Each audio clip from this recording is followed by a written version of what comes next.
Wing foiling is amazing because of the sense of flight it gives you. You're hovering above the water just like Aladdin on some magic carpet. It's a really amazing feeling. I really love the speed, I have to say. It's super fun, it's super exhilarating. You're just focused, you're in that moment. And it's super quiet, just carving turns. But every time I get any little bit of a ride, it's so exciting.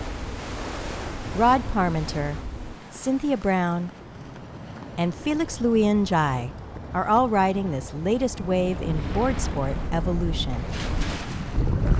In fact, hydrofoil technology has been around for more than 100 years. But it didn't really grab the sailing spotlight until just a few years ago. This is the new sport that we are witnessing here in the 34th America's Cup. They're foiling almost all the time, foiling more and more upwind. In 2013, America's Cup did their race in San Francisco Bay, and they had foil sailboats. And that was the first time ever like a big international event happened on hydrofoils. They're using it to their advantage. And so we were like, it was over. Everybody was like on foils the next year. A hydrofoil is like a wing on an airplane. As it moves through the water, it creates lift and eventually makes enough lift to boost the craft up and out of the water. The reduced drag that results allows the craft to go faster. That increased speed holds true no matter how the board is being propelled. And it was the main thing that attracted Felix to the sport of kite foiling. It's gonna be spaghetti, but over time you actually become pretty proficient at untangling these messy lines. Don't do this at home. Put your kite away very nicely. He started kiteboarding about 10 years ago in San Francisco. Full confession, I was not a fan at first because to make it run flat in choppy waters, as you know San Francisco Bay is takes a lot. And so it took me a while to master being able to go fast on that board. And then all this changed overnight. We went from formula board to hydrofoil and, put on my first race board, went fast, and I was hooked. And now, I cannot tell you, it's so fun when you crank and you go and you are in the groove.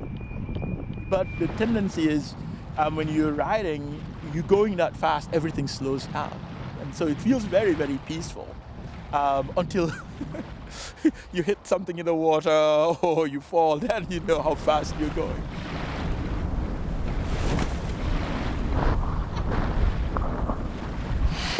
Oh, this is the painful part.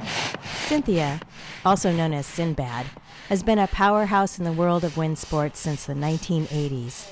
But it wasn't until 2019 that she found exactly what she was looking for. This sport that I'm doing, wing foiling, the minute I saw it, I knew I had to do it, and so I've been a wing foiler now for as long as it's really been in existence. Oh, it's windy, it's good. It's really strong.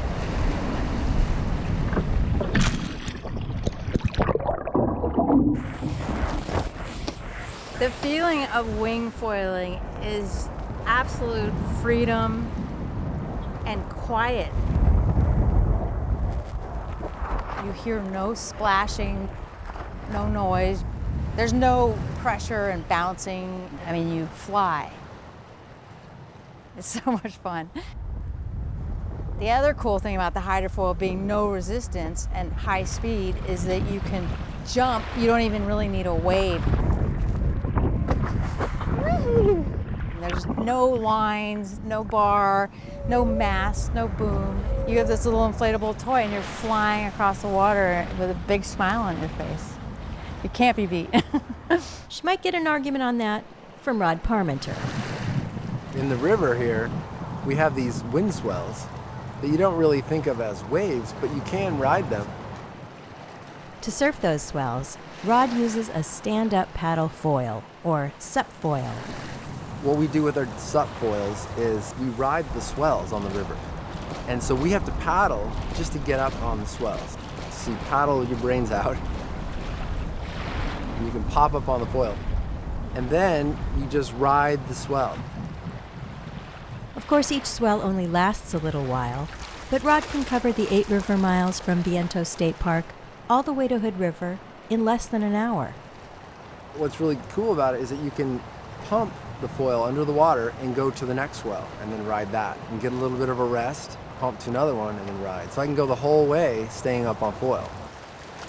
If that sounds like kind of a lot of effort, well, it is. That extra effort it takes, I get the endorphins from paddling, and it feels so good. It really, when I'm done with a run, I'm super energized. So, whether your thing is speed, or a sense of flying, or a big rush of endorphins, you might want to check out hydrofoiling. But there are a couple things you should know first. A hydrofoil is like riding a unicycle because you're balancing not just side to side, you're balancing fore and aft. So it's a constant balance.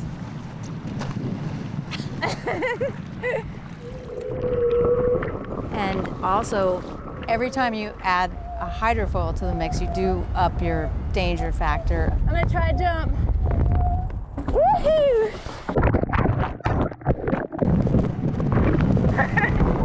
You know, when you crash at 30 miles an hour, it's more violent than crashing at 10 miles an hour.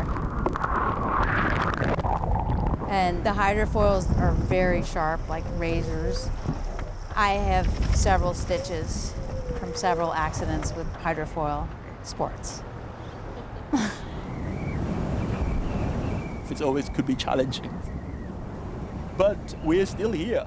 So, you know, something went right. And now I think a lot more people, I'm sure, will get into the sport because it's super exciting.